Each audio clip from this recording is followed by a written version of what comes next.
Education under threat in South Sudan. Let's begin with education. According to the report, a senior lawmaker, Honorable John Agany, who served in the Transitional National Legislative Assembly, has spoken out. He stated that he said conflict is slowing down progress in education. He said instability is making it hard for the government of South Sudan to reform and regulate a school properly. But what does that really mean? It means a school cannot function normally, teacher cannot work safely, children cannot study peacefully, and education funding is being reduced. According to him, much of the country money is now being spent on security instead of education. Think about that. Instead of building classroom, instead of training teachers, instead of buying books, money is going to deal with insecurity. And he made something very clear. He stated that you cannot educate people in the middle of conflict. You cannot build human development when communities are fighting. Peace comes first. Without peace, education cannot grow. And without education, the country cannot develop. Let's pause here. Because this is deeper than politics. Education is not just about reading and writing. Education builds doctors. Education builds engineers. Education builds teachers. Education builds leaders. When education suffers, the future suffers.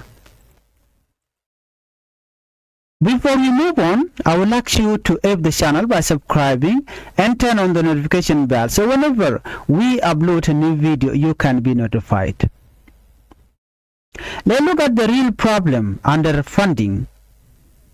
Honorable Agany described investment in education as a serious gap.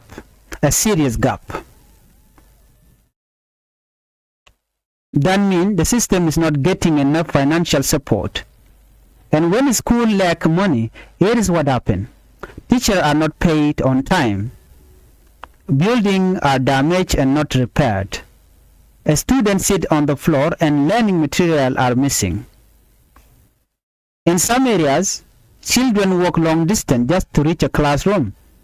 And sometimes there is no classroom at all, just a tree, just open ground.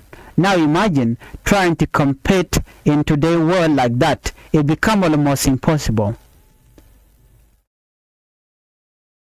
Now let's talk about something even more heartbreaking. Duke Francis, an education specialist working with UNICEF in South Sudan, raised concern about displaced children. Many children have been forced to leave their home because of violence. Some are living in temporary shelters. Some are staying with relatives.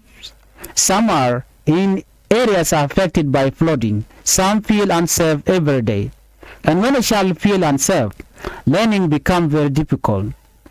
UNICEF say they do not want these children to miss education. So, what are they doing? They are using alternative learning methods. For example, radio learning program. This allows children to continue listen even when they cannot physically attend school. During flooding, during insecurity, during emergencies, this shows something important. Even in crisis, there are people trying to protect the future of children. But let's be honest, radio listen are not the same as a stable school environment. Children need classroom, a safe classroom. Children need stability, and children need peace. And let's move on. Now we move to another major development in South Sudan. The United Nations Commission on Human Rights in South Sudan has made serious accusations.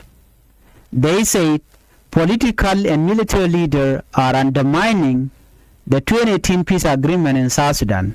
That peace agreement was signed to end year of civil war. It was signed between President Salva Kiir Mayardit and Dr. Riek Machar. It was meant to bring unity in the country. It was meant to bring stability. And it was meant to bring hope to the people of South Sudan.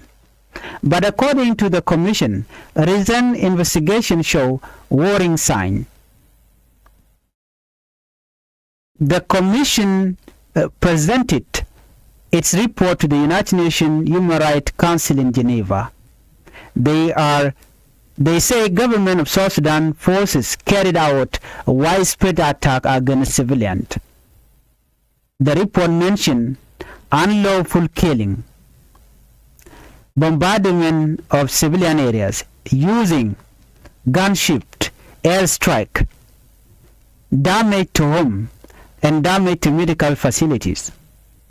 The Commission also documents cases of sexual violence related to conflict, abduction of boys, and forced recruitment of children by the South Sudan People Defense Force.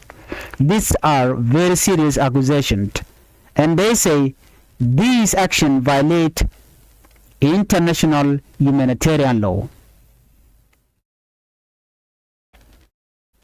Violation of principles like distinction or protecting civilian, proportionality and precaution. The Commission chairperson Yasmin Soka say the findings are based on independent investigation conducted in 2025.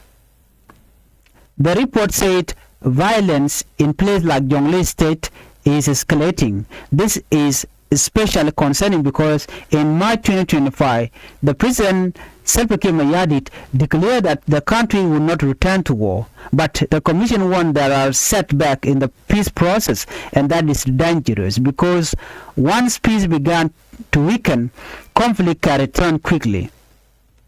So, why the peace deal matter in South Sudan? The peace agreement is not just a document, it is a promise to protect civilians, a promise to reform institutions, a promise to unite the country, a promise to build democracy, and a promise to create accountability in South Sudan. The Commission said the revitalized peace agreement is essential. Without it, South Sudan cannot meet its international human rights responsibilities. And without peace, education cannot improve, health service cannot improve, the economy cannot improve, and everything is connected. Peace, education, development, remove one and the system collapse. So, where does this leave South Sudan? Children are displaced in Jonglei, in Upper Nile, in Unity State. Education is underfunded. Leaders are facing international accusations. The peace process is fragile, but there is still hope. Both the lawmaker and the UNICEF representative express hope for lasting peace, because with peace, children can return to school, communities can rebuild, human capital can grow, and the country can move forward. The real question now is, will leaders choose peace over power? Will they prioritize children over conflict? Will they invest in classroom instead of confrontation? What do you think? Is South Sudan moving forward or backward? Can education survive in the middle of insecurity?